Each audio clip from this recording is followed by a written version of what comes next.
I'm dropping things. This is just the story of my life. Can you hear Bella in the background? She's totally winning out.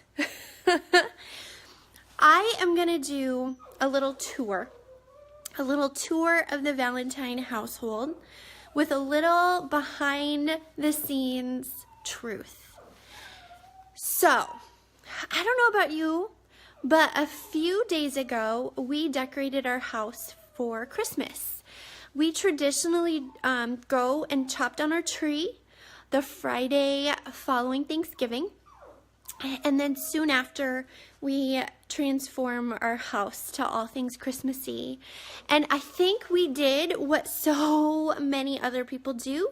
We post pictures on Facebook, and our family looks put together and spectacular, and look like we are all geared up with our happy selves for the holidays. Well, that's not altogether truth.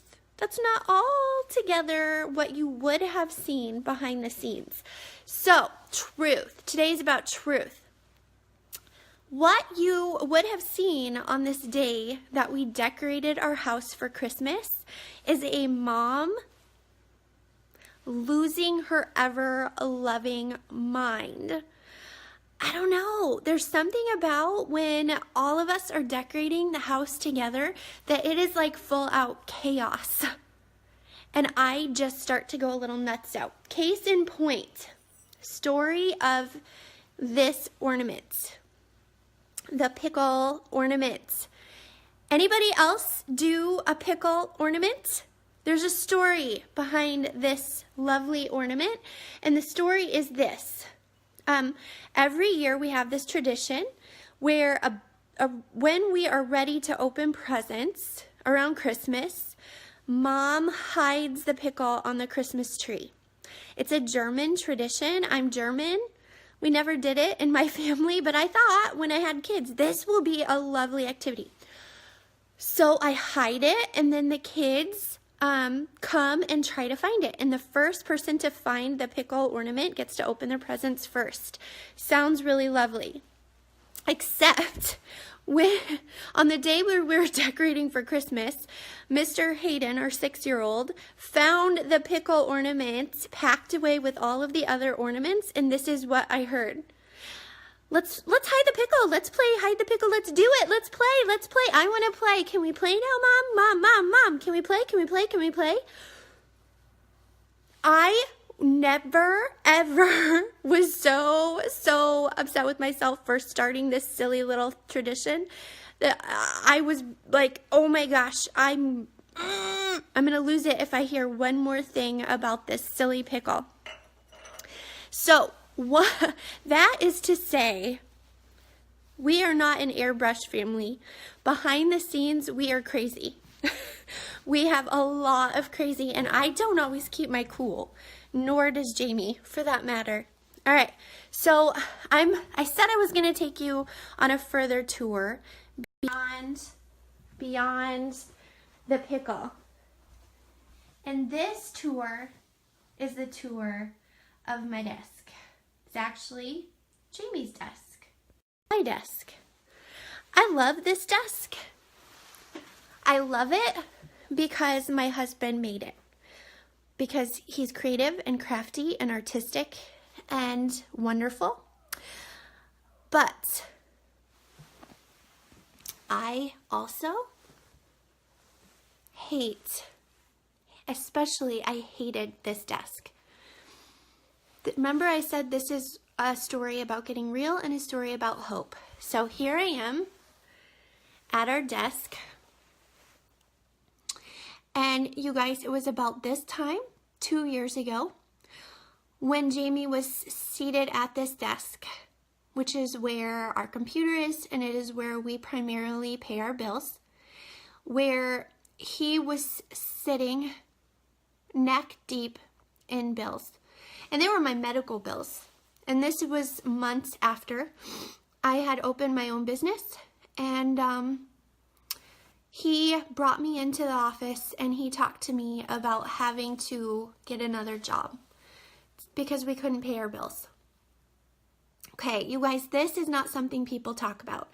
I felt in my heart of hearts that this is something that I needed to talk about out loud,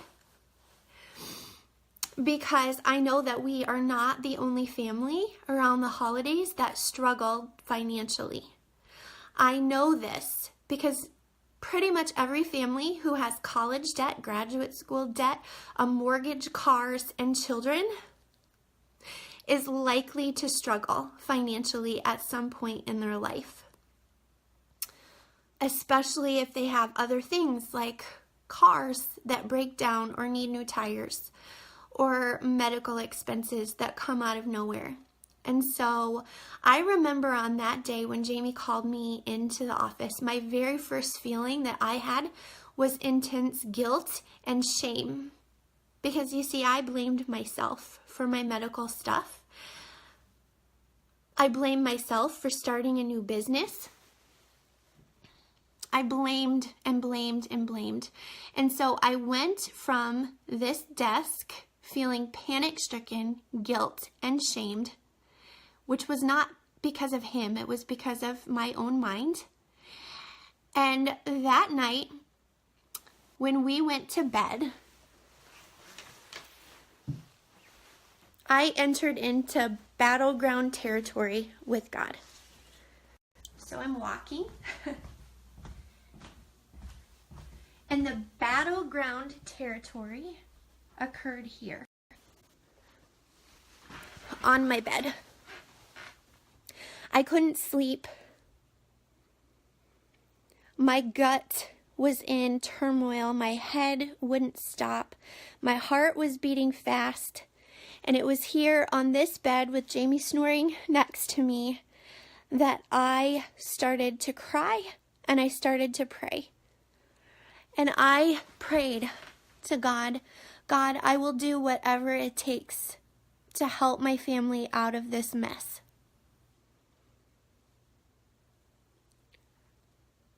And that, my friends, is where the birth of my side business became real. Because it was as if God said, really? Will you humble yourself?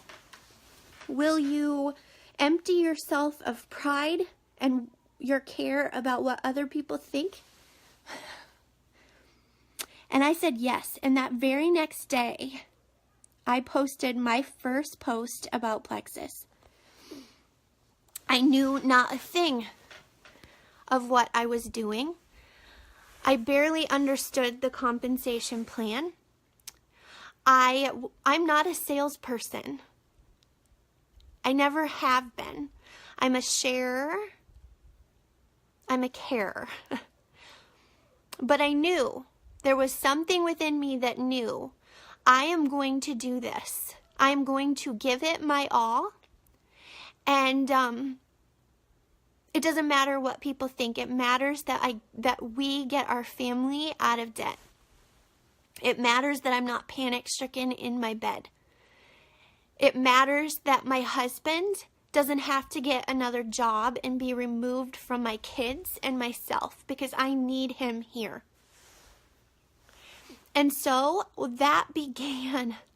And I'm going to tell you, 2 years in doing this Plexus business, doing a business like Plexus requires a couple of things. It requires consistency. It requires that you care deeply about people and you link arms with people. It requires that you get past your fear and insecurity about what other people think, and that every day you learn to share. But I am going to tell you guys this. The world of network marketing does not allow us to say what we make in dollar amounts. But I'm going to tell you, with daily consistent effort, I have matched what I make with my full-time master's level income that took thousands upon thousands of dollars of education and loan repayments. I match that. I make more than that. I know that that's not what most people are signing up for. They can't even fathom something like that. But what most people need is an extra $100 a month, an extra $300, an extra $500 to pay for incidentals, to not go to bed panicked about money. And I'm going to tell you that I am not more special than anyone. I am not more brave than anyone. I am not more connected to anyone. I am not more extroverted than anyone. The only thing that set me apart to be able to get where we are is that I refused to give up. I refused to give up on my family. And I did it every single day. And I'm not done yet.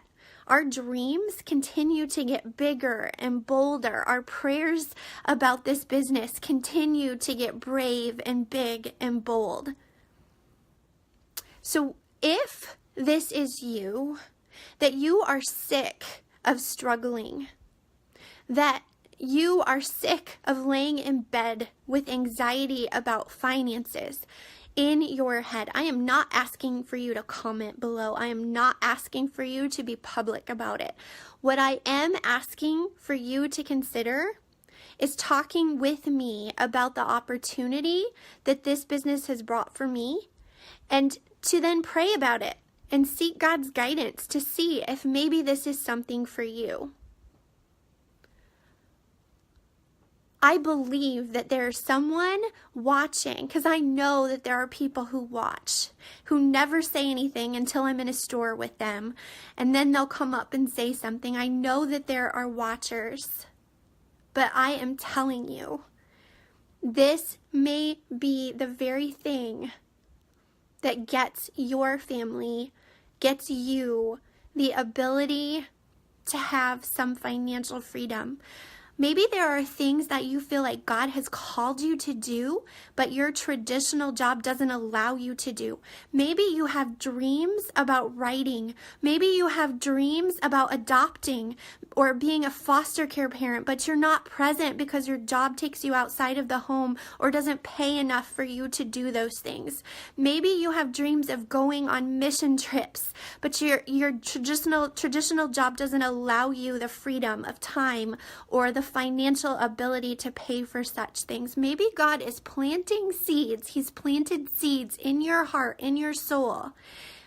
And this may be the way for you to be able to do those things, to actually join in something that is so much bigger than yourself. I would be honored to talk with you about this. I would be honored. So you can private message me. I would love to talk with you.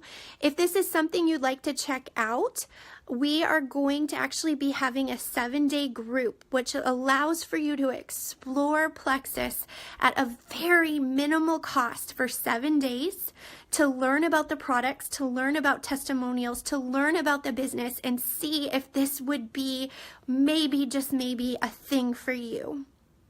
You know, I was one that thought, I was such a snob about a side business like this, who thought no one ever makes money with this. They put in a lot of time and effort and there is no real return. I actually felt badly. I looked my nose down on people who did direct sales, and now I'm going to tell you, I have never been so wrong. People do make an income. People do provide for their families, and there is no shame in it. There is no shame in it. So consider it, pray about it, think about it, and then if you feel even a slightest bit of a nudging or a slightest bit of hope, please reach out to me. Thanks, guys.